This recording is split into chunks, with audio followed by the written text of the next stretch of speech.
My lenses presentation. Throughout this presentation is my goal to not only talk about how each of these different experiences has impacted my life, but how they may have impacted the lives of others, and how children who are deaf with similar or different experiences might view and process situations differently. It is important to realize that our different experiences can present as biases. Sometimes we need to see things from someone else's perspective to get a clearer understanding of what is happening. I was lucky in that I grew up in a home where the language used to communicate was English, the same language as those around me.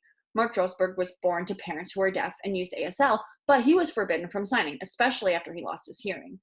I speak English and I'm learning ASL.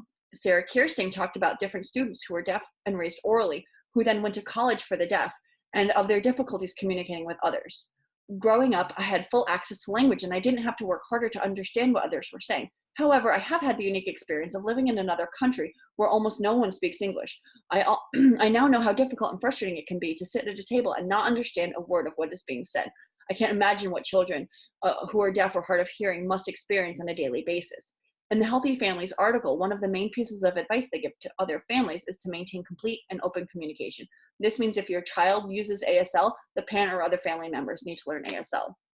I identify as female. The issue of gender identity, as well as other LGBT issues, can impact any student, whether hearing or deaf. My parents have greatly impacted my life in several ways. My parents divorced when I was 3. My dad remarried a woman whom I adore when I was very young. My biological mother took off to another part of the country. This gave me both an amazing example of what love and support should look like, as well as issues with abandonment. The Healthy Families article talks about the importance of loving and supporting children through spending time together and having full communication. Religion is a sore topic for me. When I was in my early 20s, I came out as bisexual to my parents and to my biological mother and stepfather. My parents' only concern was that I was healthy and happy. My biological mother and stepfather sent me harassing messages, telling me I was going to hell. I became very skittish around anyone who was religious and religion in general.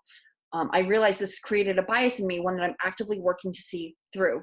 In Mark's book, he talks about the many religions he's been associated with, predominantly Judaism. He talked about how important a role it played in his life, but also at the same time how frustrating it was due to lack of access to communication.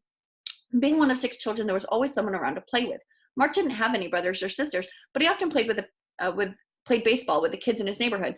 I didn't join any sports until I was in high school, where I joined the rowing team and cross country team. Mark played baseball throughout his childhood and said once he joined the team in college, where everyone was deaf, he finally felt like he could fully participate and hadn't realized what he had missed out until he had access to what he had missed.